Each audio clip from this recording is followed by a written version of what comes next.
Welcome, everybody. Welcome back to another Michael's Community Classroom. We're so excited to be here today with a great springtime pattern with Marley Bird. Just as a reminder, so for those of you, if it's your first time joining, I'm Allie W. from Your Inspirations, and I will be your moderator today. If you have any questions throughout the class, please just feel free to drop them in the chat, and we'll get to just as many as we can. We're really excited to get started. I'll pass things over to you, Marley. All right, very cool. Hello, everybody. I see a lot of familiar faces here, so it's nice to see you come back to one of these Michael's classes.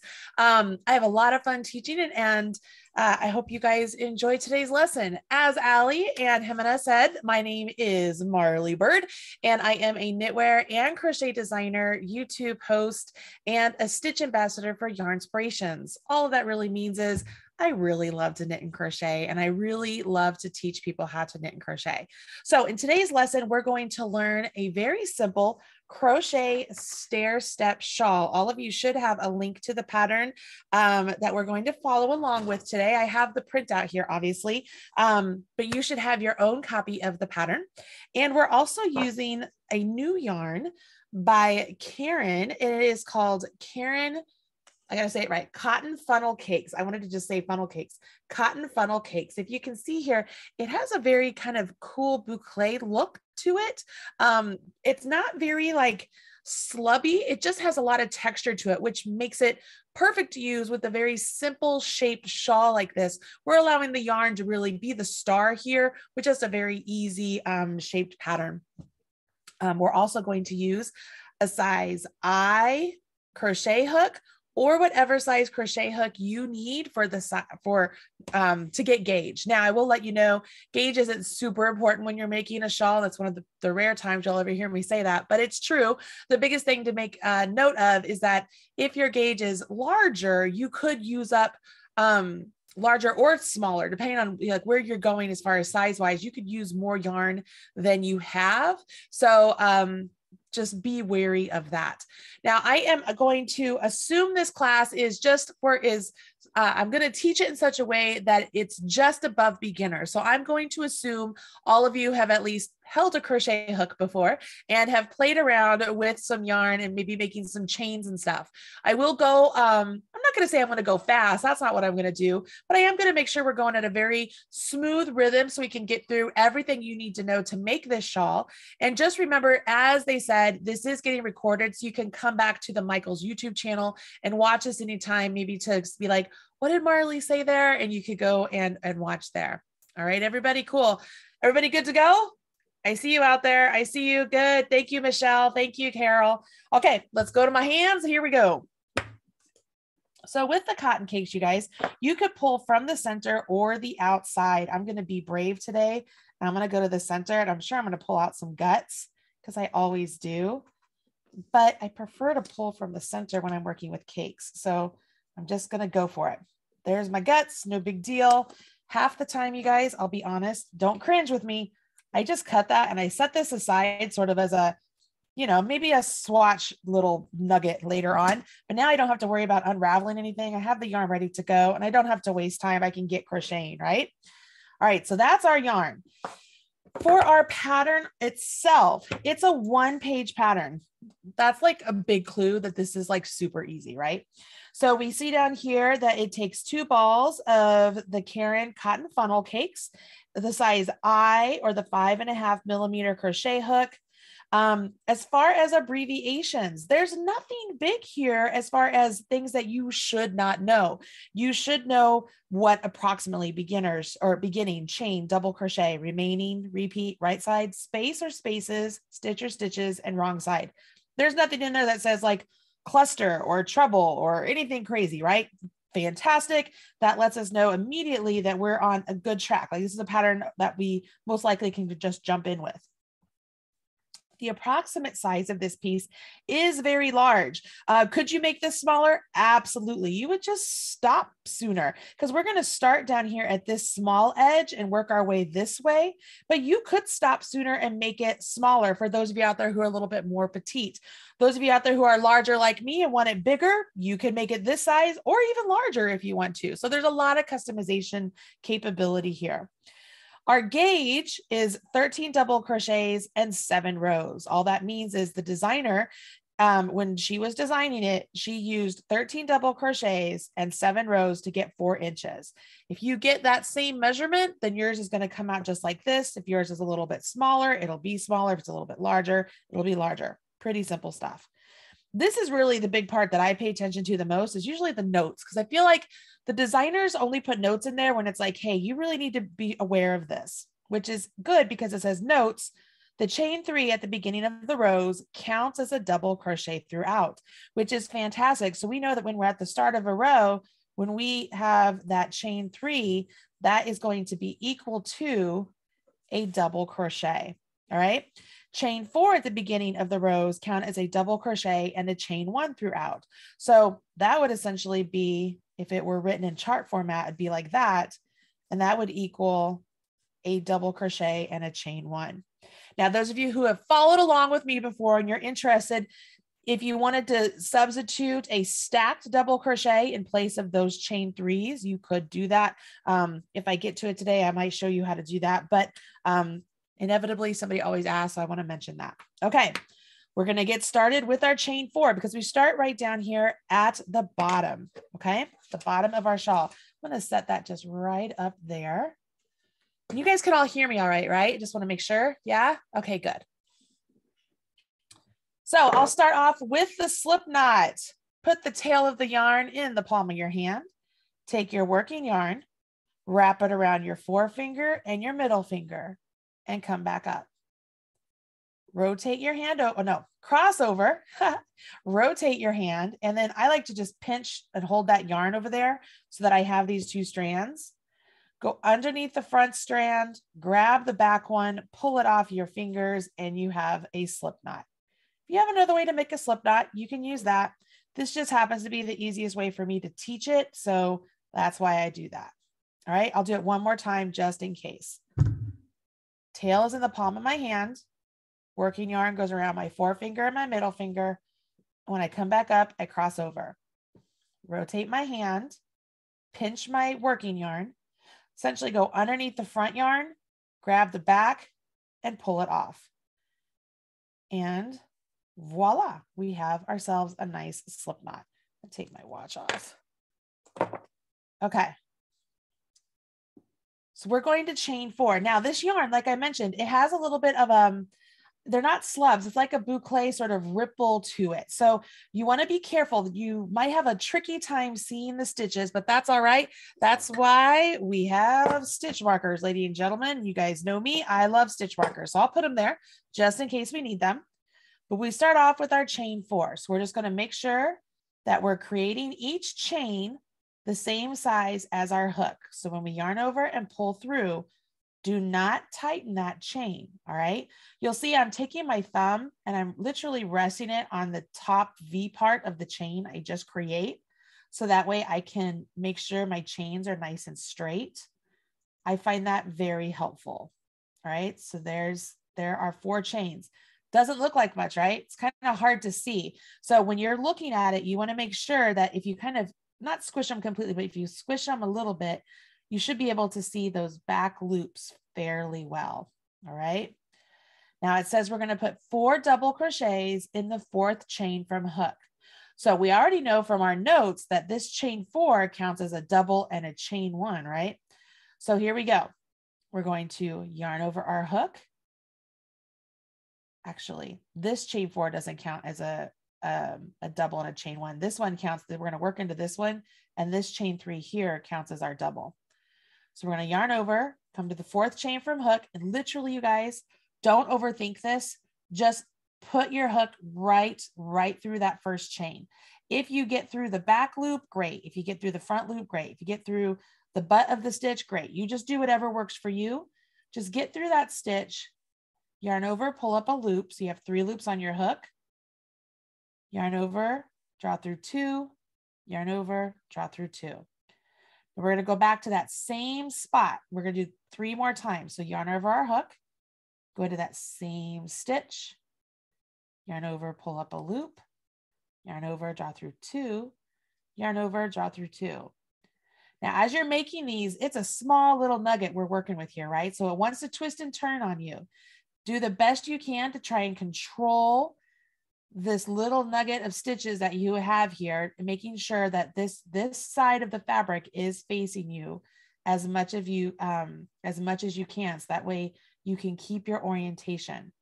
And what you can do is you can use a stitch marker to help you with that. And I will show you how to do that, because that's what I'm actually going to do, because I find it super helpful.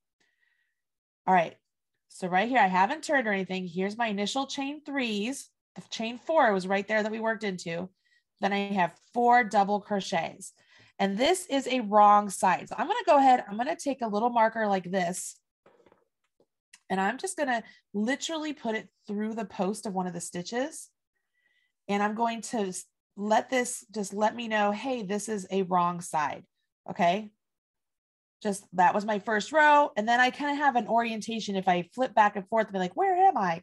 I know that this marker here, anytime I see it, when the piece is facing me, it is a wrong side row. Okay. Does that make sense to everybody?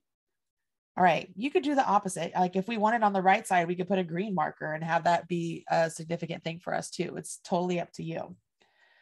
Okay, so we've done, we have 5 double crochets here. We're going to chain 3, and this counts as a double crochet. So one thing you guys could do, I like to chain 3 and turn. You guys, you can turn and chain 3. It doesn't matter. One thing I like to do is I will take a marker, and after I do my chain 3, knowing that this counts as a stitch, is I'll take my marker and I'll put it through the V of the chain, or I put it through the chain behind the loop on my hook. What that's going to do is that lets me know that that's the last stitch of my row. When I get to row 3 and I'm working back, I know that I'm going to be working into that stitch. It's just a way for me to make sure that my edges are nice and straight. Okay. So I've chained 3.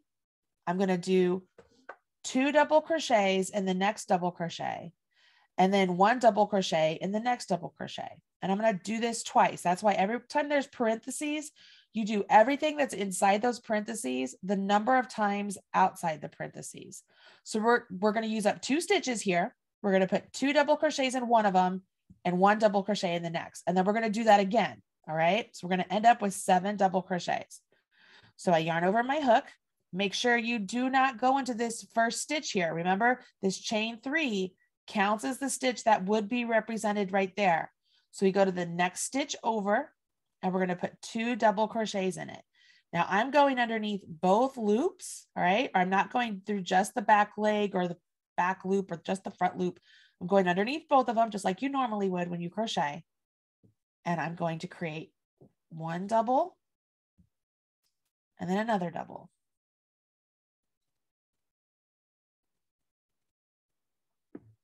So that used up 1 stitch. Now I go to the next one. I'm going to do just 1 double crochet there. Okay. I have 2 more stitches, and you might be looking at this, be like, well, I don't see 2 more stitches. I only see like 1 stitch right here. And then those are our chains that we started with. Remember, our chains count as a stitch. So in this first one, we're going to put 2 doubles. 1 and 2. And then these are our beginning chains. Now you will find some teachers who will tell you to go into the space, like between the stitch and the chains. And you could do that, but it leaves a big ugly gap. I'm going to show you. So if I went between the stitch, you see that big ugly gap there? Like that's, I don't know. If you're going to take all the time to make a project, let's do it a little bit prettier.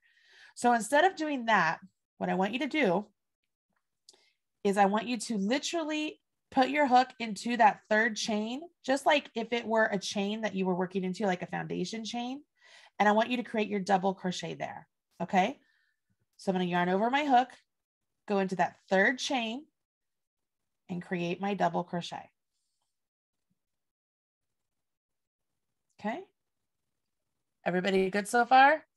Now, go ahead. You can use a solid yarn if you wanted to do this with a solid yarn. If this yarn is a little bit tricky for you to see, you could practice with like a smooth solid yarn to begin with, and then transition to this once you get the hang of it. I just want to give you guys essentially permission to do that. Like you can do that if you wanted.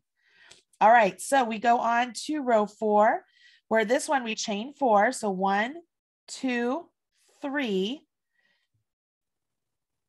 and then 4. Okay.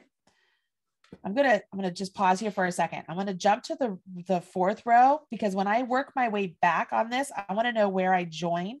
1 double crochet in each stitch and space at the end of the row, 11 stitches. So each stitch and space. So I'm going to work, I'm assuming, into that 3rd, because this counts, the first 3, 1, 2, 3 count as a double. The chain 1 counts as a chain, or the next chain counts as a chain 1. So we're going to work this together. I'm putting a marker into the 3rd chain. And then this is the 4th chain, which would be my chain according to the notes. All right, so it says chain 4, skip the next double crochet.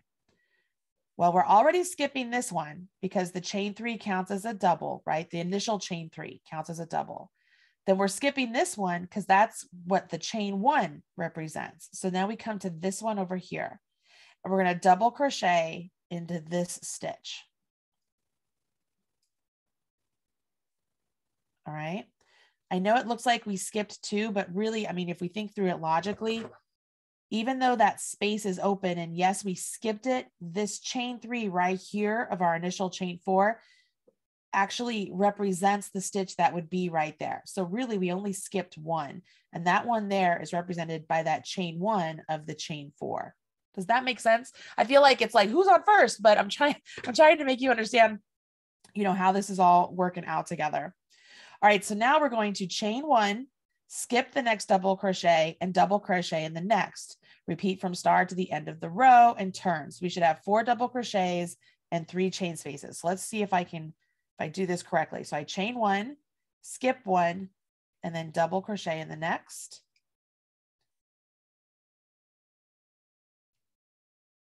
Chain 1, skip 1, double crochet in the next.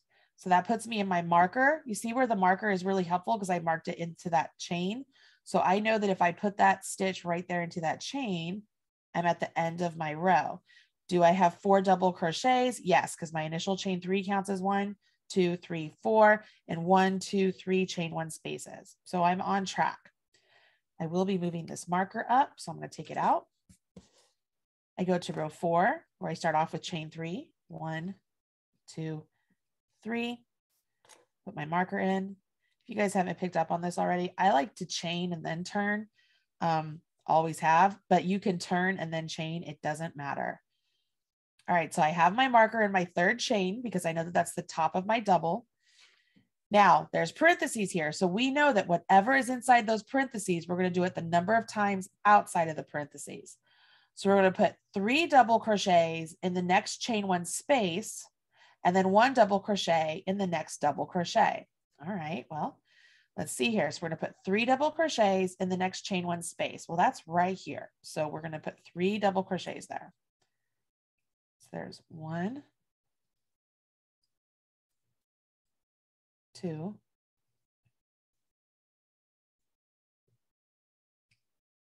and 3. Okay. Then it says 1 double crochet in the next double. So we'll go to the next double, which is right here, and we'll put 1 double. It says do that twice. So go to the next chain 1 space.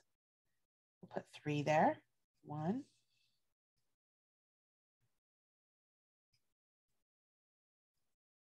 2, 3, and then 1 into the next double crochet. And then it says 1 double crochet in each stitch and space to end the row. Well, to end the row, we have a space right here, right? And then our stitch is over here. So see, marking that 3rd chain of that 4 there was helpful because I'm going to put 1 double crochet here into this space. And then I'm going to put 1 double crochet into that 3rd chain because that counts as the double. Does that make sense? And I'm going to verify this. We're going to count our stitches to make sure that I'm correct on this, but this is exactly what I would do. I actually would have written it that you should put the double into the third chain. If you're struggling like I am, just be patient with it. I don't like that. I like to get 2 of them. There we go. All right, there's my double. So I'm supposed to have 11 stitches. So let's count. So we have 1, 2, 3, 4, 5, 6, 7, 8, 9, 10, 11. Perfect. Everybody good so far? Yes? Okay. Row 5, it says same as the third row. All right, so we're going to go back here. We're going to create sort of this fillet area. All right. All righty. Oh, I see. I see why they did that. Okay. So what we just did, these here, those are our increases, I think. Okay. So we go to row 4, which is chain, or row 3, chain 4. So 1, 2, 3, and I'm going to pause there and put my marker into that third one because that's my double. And then here's my chain 1, which gives me my 4 to start with. Now I'm going to not work into this one, right? Because this chain 3 counts as that. Not work into this one because the chain 1 counts for that. I go to the next one and I do my double.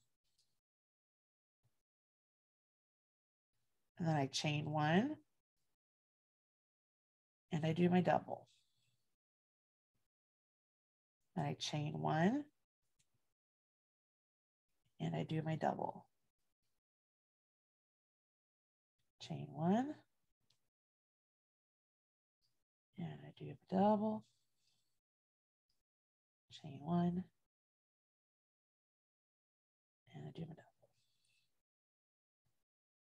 Now, one thing that stinks, when they told us the 5th row is same as the 3rd, we don't have a stitch count, right? So we don't have a stitch count to make sure we're on track like we had down here. But let's take a peek. So we have 1, 2, 3, 4, 5, 6 double crochets now. We had 4, we're up to 6. I'm curious if that means every time we repeat a 4th, you know, when we get back to a 3rd from the 4th, because it's, you can see down here, it says repeat the last 2 rows twice more. Then we get to 19 stitches, and then we have all of this to change things up. I'm wondering if we're going to get 2 more double crochets each time. All right, does that make sense? All righty. So we come back here. It says repeat the last 2 rows twice more. So the last row before, so it's the 5th row, same as the 3rd. So then we go to the 4th row. So we're going to come back here, and that's going to be our last 2 rows twice more. So this will be, I'm just going to mark this as 1. This will be the first time that we're repeating this. I have to do that, otherwise I will lose track, you guys. So I will chain 3, mark the 3rd chain.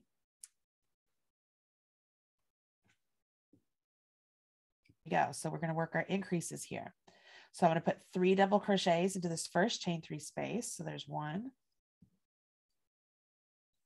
and 2 and 3. And then I do 1 into the double crochet. Now we're going to do this twice, right? So we do this one more time. So 1,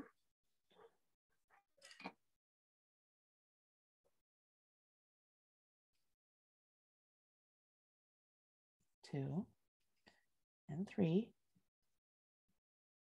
and then 1. Now I understand why they didn't just write, you know, do it to the 3rd chain, because we're going to use those instructions right now to just put 1 here, 1 here, 1 here, 1 here, 1 here, 1 here. Does that make sense? So we're going to put 1 into the chain 1 space, 1 into the double, 1 into the chain 1 space, 1 into the double, and right here into the chain 1 space,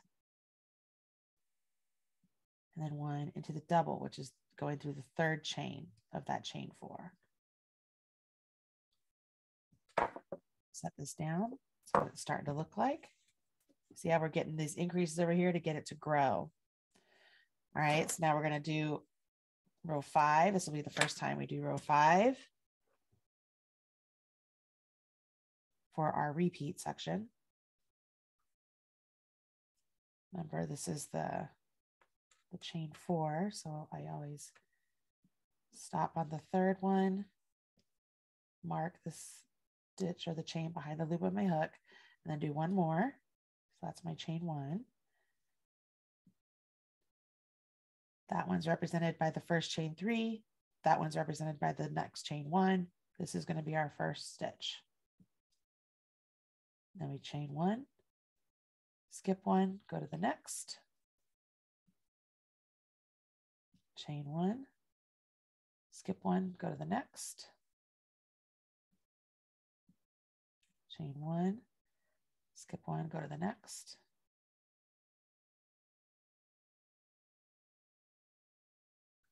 Chain 1, skip 1, go to the next. Chain 1. Marley, we have a question when you get a moment. Yep, I'm at the end of the row, so shoot. Amazing. So Darlene wants to know, when does the beginning chain count as a stitch or not? And can you explain then where, if it counts as a stitch, where do you stitch next to it? Okay, so at the beginning of the class, when we took a look at the, well, let me get this in here. When we took a look at the notes, and the notes told us that our beginning stitches count as a chain, or not as a chain, count as a stitch. So like up here, when I was saying, this is telling us that our chain 3 is counting as a stitch, right? And then this is telling us that our chain 4 counts as a stitch and a chain 1. So because of that, we know that whenever we're at the end of the row, we will end up working into that third chain of the double. And then on row 4, we end up working in this chain 1 space and the third chain of that double. Does that help at all?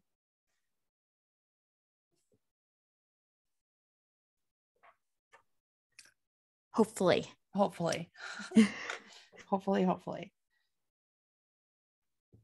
All right, so that was my 4th. So I have 1, 2, 3, 4, 5, 6, 7, 8.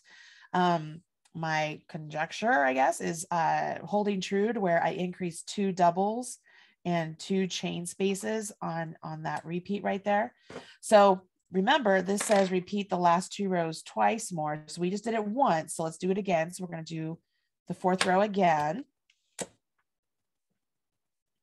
So I will chain 3, 1, 2, 3. And again, this counts as a double because that's what our notes tell us.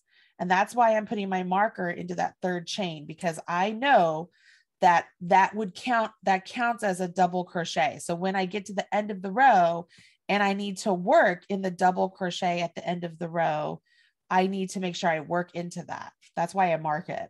So that way I make sure of it. All right, so here we go. In this first chain 1 space, we're going to do 3 doubles. Again, this is giving us our increase.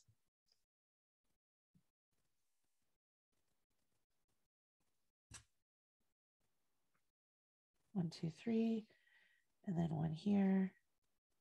Everything looking good, Allie? Things are looking good. All right.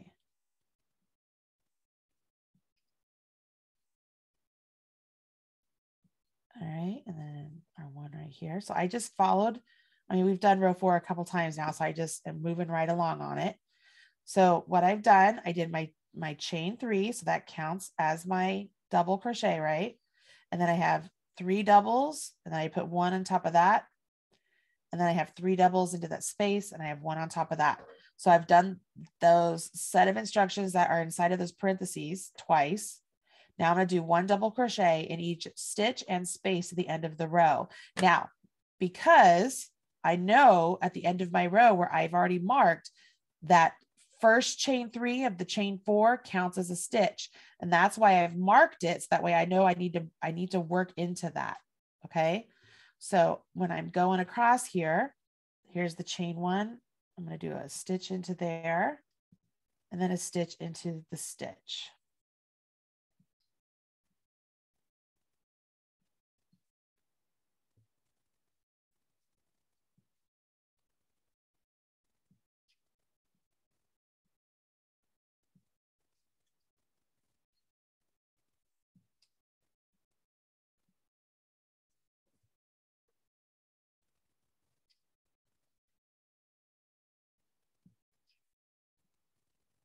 This is a space, right? That was the chain 4. So I'm working into the space there, which you might be like, Marley, that's what you told not to do. Nope. This is not what I told you not to do, because that's an actual chain 1 space. What you would do, what I told you not to do, is to do the second one into that same space. I told you to do the second one, or the last stitch of your row, actually put it through the chain. So that way we get a nice edge. See that? Okay. All right, so that was our first, or our second of 4. So we're going to do the second of 5. See why I have to do the tally marks, guys? Because that's how I have to remember. So the second of 5 is a repeat of 3. So we're going to do chain 4. 1, 2, 3. I pause there. Again, I'm putting my marker into that chain behind the loop on my hook, because I know that the initial chain 3 counts as a double. And then this would be the next chain to give me my 4 chains at the beginning. But that chain represents just a basic chain. And then I continue on. So I will make sure I'm not working into this one, because that chain 4, or the initial chain 3, counts for that. The chain 1 after my marker up here counts for this one. So I'm going to put one right here. Then I chain 1, skip a stitch, go to the next.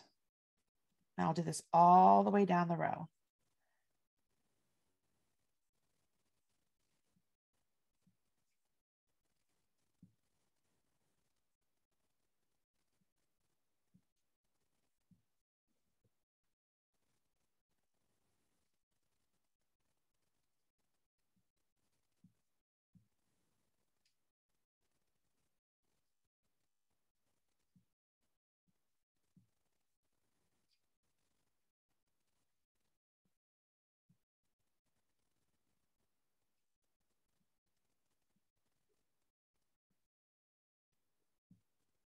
I know to work into this marked stitch because I marked it for myself to know.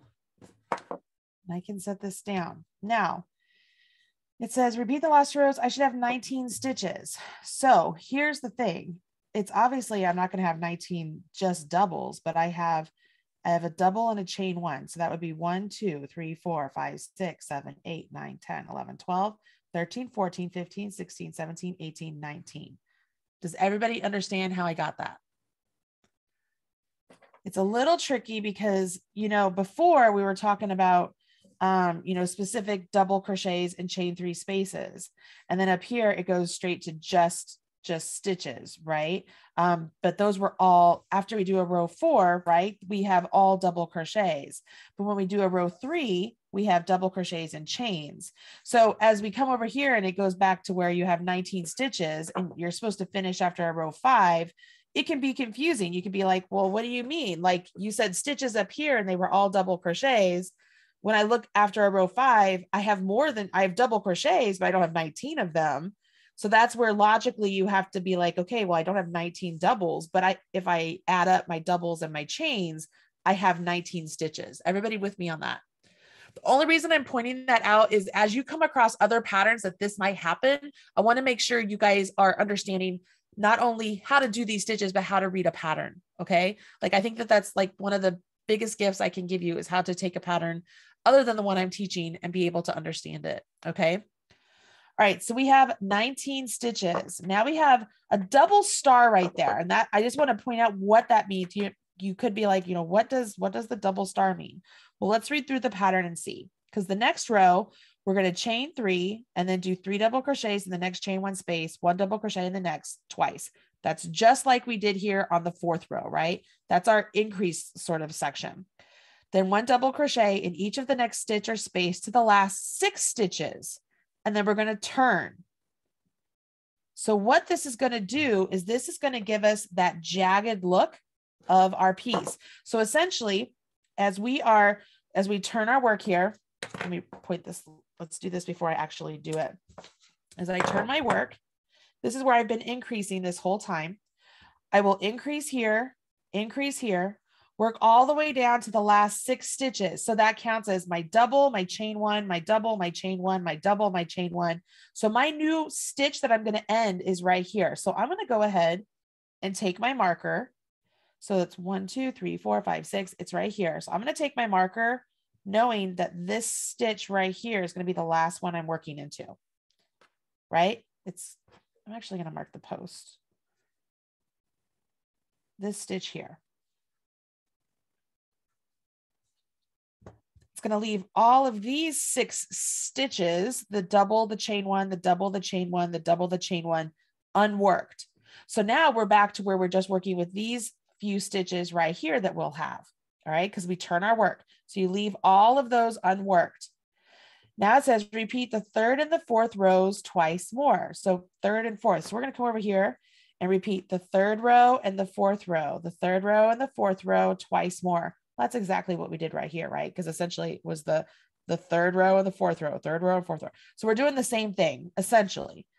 So we do that twice more. Then it says, then the 3rd row once. So we come back and we do one of these one time. And we see a double star. It says repeat from double star to double star until the work measures approximately 70 inches. So you would, all of this,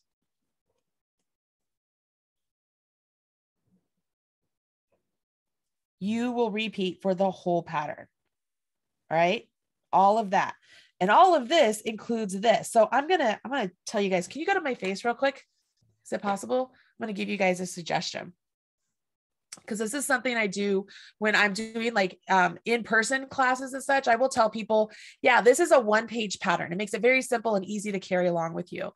But sometimes pattern writers, including myself, condense down patterns enough so that we can get it on 1 page. But sometimes that does not make it easy for you to follow along. So one thing you can do is pull up like a Google Sheets, or grab yourself some graph paper or something, or even a notebook, and write out, like row for row, what you're doing. So I like Google Sheets because what I could do is when we get to this part that I squared out, right? I could put on there, maybe I title one of the boxes, it says next row, and I write out all the instructions for that next row. That makes it so that I leave those stitches unworked. And then after that next row, it says repeat 3 and 4, repeat rows 3 and 4 twice more. So that would be 3 and 4 once, 3 and 4 twice, and then a row 3 one more time. So that's 5 more rows. So what I would do is on my spreadsheet, I would write row 3 on 1, right? And then row 4, and then I would copy and paste one more time. So that's twice. And if you're like me, you'll color code it. You'll be like, here's once, they're all pink. Here's twice, it's all blue. You know what I mean? And then you do row 3 one more time. So then you've just eaten up 5 rows, right? Then it says repeat from star to star. So everything you just put on that spreadsheet, you guys with me so far? So everything you just put on that spreadsheet, you're going to repeat. So if you wanted to copy and paste all of that, just put it below it, and then put it below it, and then put it below it. And then you have yourself a little check mark. Every time you finish something, you can check it off. You never have to wonder where you are, what the pattern is. You're not going to be over here and be like, oh, I'm supposed to go back to row 3. Oh, I'm supposed to go back to row 4. Well, wait, did I do that once? Did I do that twice? How many times did I do that? These are the tools that will help you become a better knitter and crocheter. So that way you essentially will take a pattern and you're writing it in such a way that helps you understand. These stitches that we're doing, they're not hard stitches. And really everything that we've already gone through is everything you need to know to create this pattern. But now it's like, hey, Marley's teaching you an extra skill of I'm teaching an extra skill of taking a pattern and making it so that it's in a better format for you to learn. Does that make sense to everybody? Another thing you could do, if you're familiar with crochet diagrams or crochet charts, you could literally chart out this diagram for yourself so you have like a visual representation of what's going on. You don't need a computer to do that. Literally just get some graph paper. It doesn't have to be perfect. Just use symbols and kind of chart out how it goes for you. And that could be another way for you to learn. I guess overall, one of the things that I've picked up teaching classes through the years is half the time you just need to hear that it's okay to do that. You know what I mean? I have so many students who will come in and say, oh, I like this pattern, but man, Marley, I had to rewrite it. And I'm like, that's great. Because not only does that mean you understand that you need to have this written in such a way that you understand it, you now probably understand the pattern better than somebody else who did it, because you literally have it all written out in a path for you. Because it's not, I want to say logistical, maybe that's not the word. It doesn't work well for us designers to do all of that work for you and give you like a 70-page pattern that you're going to print out, right? Not people are going to complain. They're going to pick it that they have to go buy another ream of paper, or they have to get new printer ink. Like, it's just not going to work. But that's why we put down into one page. But with you having the skills to just pull up like a Google Sheets and then make it work for you, this will help solidify the sequence of what you're doing in your head with what's going on in your hook and the instructions. Is everybody with me on that? Yeah. I know you're like, wait a minute, where she's talking about Google Sheets, we're in a crochet class.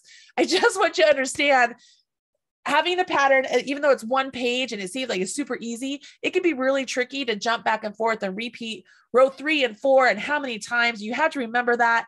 And if you're anything like me, you come home from a long day at work and you just want to sit down and crochet. You don't want to have to like be bumbling around of where you are. And so if you do that with the Google Sheets, make it super easy for yourself. That's like what? That's a total of 6 rows, right? It's the 5 of the repeat of 3 and 4, 3 and 4 and 3. And then the one that's the to cut you in. So it's 6 rows. Print them out or write them out in whatever way you need. And then copy and paste, copy and paste, copy and paste. And just, even in Google Sheets, you can do the actual like check mark thing. If you're like, check, check. And also, guys, it's really satisfying to be able to check something off. Not going to lie. It's a beautiful thing. All right, let's go back down here. So that's my TED Talk for today. All right, so sorry, Allie. Okay, so here's where we are. So I know, obviously, you know how to do 3 and 4, but so let's do this next row, because that's going to give us our jagged nature. All right, I don't even have the chat open. I hope everybody's all right so far. Okay. So we are on next row. It says chain 3. So 1, 2, and 3. I am going to go ahead and mark this one because I know that this is not the edge I'm going to be making sort of like that sawtooth sort of look, right? All right, so I've chained 3, and now I'm essentially doing a row 4 where I'm going to do 3 double crochets in my chain 3 or my chain 1. And here's 2, and here's 3. And then do 1 in the double crochet. And then here you go. Here's 1, 2, and 3 into that next chain 1 space.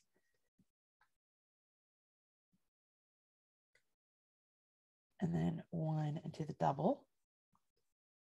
All right, so this is where it's telling us we're going to put 1 into the chain 1, 1 into the double, all the way down until you have 6 stitches remaining. Now, I will tell you guys, I find it just like what I did. I always read ahead and I kind of try and plot out where I'm going to go, because as I'm working across, as I get closer and closer to 6 stitches, I spend more time stopping and going to count and stopping and going to count than if I just marked it and knew that's where I'm going to go. So I have now marked it, and I would do that as I was making if I was making the entire shawl, I would mark it each time it was, after I did my 5 of these, it was time for my next row. I'd be like, oh, let's go count my 6 stitches in and just have it ready to go. Just makes life easier. These are the little tools that you learn to just make life easier, because all of us learn different ways. All of us process different ways. There are some people that look at this, they got it, no problem.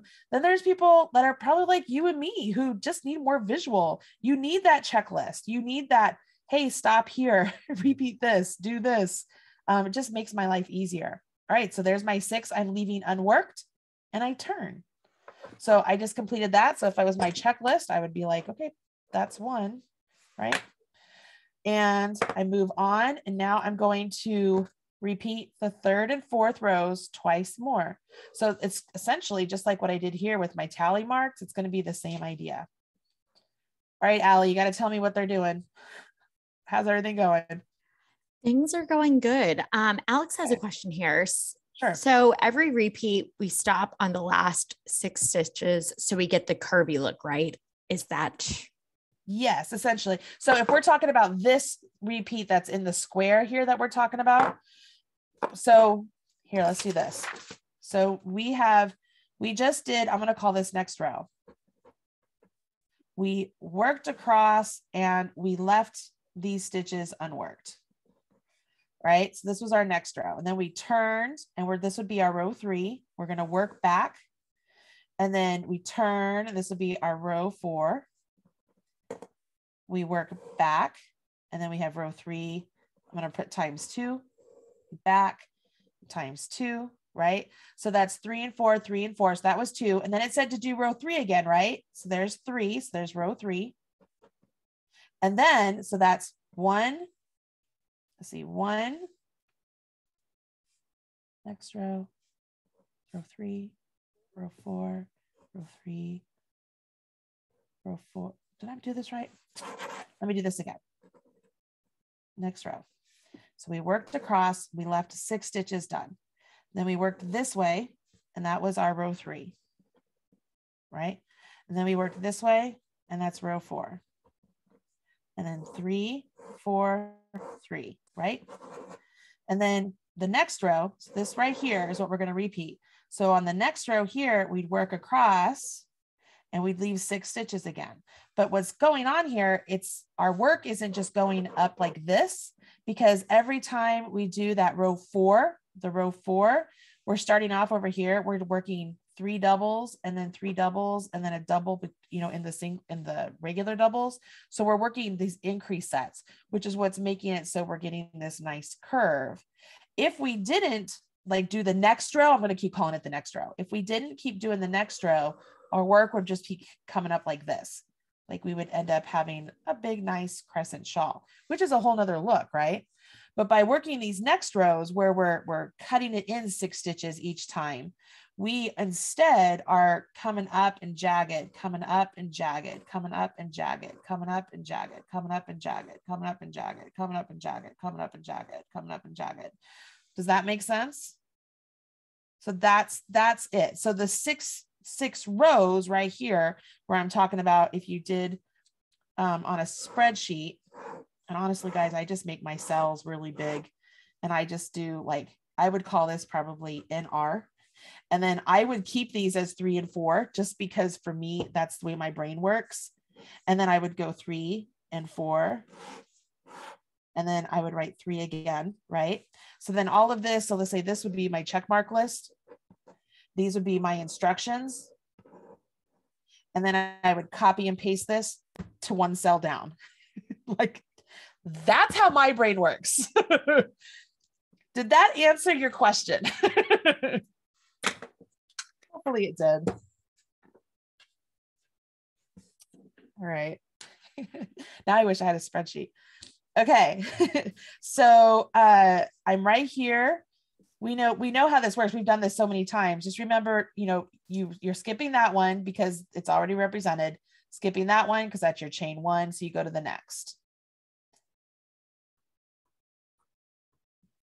Trust me, guys, I did not always make myself spreadsheets and stuff. It wasn't until another teacher essentially gave me permission to do it. It was like, look, if you do it like this, and it was a game changer for me. And then I found teaching other people to do the same, it made it so much easier for them to not only keep track of where they were, but if they made adjustments, they would write it in their spreadsheet. I mean, I don't know. I love it. It just makes things so much easier.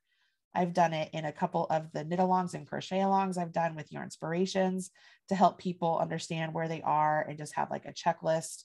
And it just makes it easier all the way around. All right. So you can see here, this is our jagged. How are we feeling? Any questions so far? Any more questions? If you wanted to make the shawl wider, where would you add stitches? Not for wrapping around you, but for taller people. For wider down here to start? What you could, I'm not sure the question. think because they mean it's wider. really long. Yeah, I think they mean not length, width. Width. So we're starting at the narrowest point. So like if you wanted to, you could do instead of, third and fourth row 2 times, you could do it 3 times and get more width earlier. You know what I mean? So it would it would essentially be this row. You would come out here and it would be this wide before you jumped in with your jagged. The hard part with this is the width it's all going to be the same because you're starting down here at the very tippity tip. If you wanted to not start at the tip, you could start up here at one of the bigger points, but then it's not going to look the same. Does that make sense? Because it just keeps getting longer and longer and longer. And I'm tall. I'm 5'10", and like this is a great size. If you're 5'10" and like I'm a size 18, 20, if that helps anybody, this is a great size. So I would wear it. I'd wear that size for sure. Anything else? I see a lot of you looking at me, nodding your head, which is good. So let me see if there's any other questions. Please feel free to drop them in the chat. I don't think I've missed any, but if I did, please just drop it in the chat again so we make sure we get to it. Okay, I'm just going to keep going here while we're talking because I can. So I'm going to do, this would be my row 4. I'm going to mark this and I'm going to make my 3 and 4. So I did a 3. I'll just keep working along. It's funny, you can tell I'm old school when I'm marking on paper so much because everybody else is like, I'm on digital, and I'm just like, I love the doodles and stuff. I'm all about the doodles. How about this? Do you want me to show you what a stacked double crochet looks like? Okay, so here's the thing. How do I say this? I don't like to say I came up with this, but I will tell you, I did not see this anywhere. One day I just did it. And so I kind of want to say I came up with it, but I don't know if I did because crochet's been around for years, right? All right. So we all know that the chain 3 typically counts as a double crochet when the pattern tells us, but the chain 3 at the start, just like we can see here, it just doesn't really look like a double crochet. It's just giving us the height of the double crochet, right? So one day I thought to myself, well, if I stacked up 2 single crochets, I get the same height as the double if I create the second single essentially like in the guts of this first single. All right. And I'll show you what I mean. So I essentially stack 2 singles and I get the height of a double crochet. You might be saying, well, why do you call it a stacked double? Why don't you call it a stacked single? Well, because if I stack 3 singles, I can get the height of a treble. So I call all of them like stacked, and then I'll put double crochet or treble crochet or double treble. Like the whole idea of the stacked is the stacking thing of the singles. You with me so far? The only way this doesn't really work is with the half double because it's already kind of this anomaly out there. But here's how I do it. So and I have a video for this on YouTube if you guys want it a little bit more in depth. And funny enough, I was doing it with something that I was doing jagged like this too. Okay, we saw the chain 3. I think this one, yeah, it's supposed to be a chain 3 here, and then we're supposed to put 3 double crochets right here, right? Well, when I do that, like we've been talking about, it totally skips, or not skip. We don't work into that first like sort of area right there because our chain 3 has counted as that area. So when I do a stacked, and this stack would be replacing any of your chain 3s. Okay. So you wouldn't chain 3, you don't do anything. Here's what you do. You get to the end of the row, do not chain 1. Don't do anything like that. Just turn your work. Okay. Just turn your work. Now I'm going to go into that stitch, that first one, right? I'm going to go into it, yarn over, pull up a loop. I have 2 loops on my hook. It looks like a single crochet. What I'm ultimately going to end up doing is putting my hook, when I do my second single crochet, I'm going to put it essentially between these 2 loops right there. Another way I've done it is I've done it where I've put it through this one and kind of through there. I prefer through there. So what we're going to ultimately do is we're going to build our second single crochet after we do this first one. We're going to build it in that space. Does that make sense to everybody? Okay. So I'm going to move that. So let's do our first one. So you got to make sure you don't do it like super tight, because you still got to be able to get into that space. So I'm going to single crochet. There's those two legs, right? So essentially if you take your hook and just kind of put it between the two loops that were on your hook and just sort of press in. You see what I did there? I just pressed in. Then I yarn over and pull up a loop and I complete this. Now I have a nice V at the top, which would count as like the V of the top of your double crochet, right? So let me see this. So there's that. I have a nice edge right here along the side. It's a very clean edge. Now it actually like looks like a double crochet and I don't get that gap between anything. So I could carry on and just do my 3 doubles into this chain 1 space to get my increase. And you notice I marked the top of that stacked double crochet because that's the top of the stitch. It's right there. But look how much more uniform that looks compared to down here. Right? Am I right? Tell me I'm right, people. I mean, this is brilliant. This is brilliant right there. So a lot of people will ask me, well, can I change it? Can I change it? I'm here to tell you, you have my permission. For most patterns, if it's telling you to do a chain 3 and you like this look, do it. Go for it.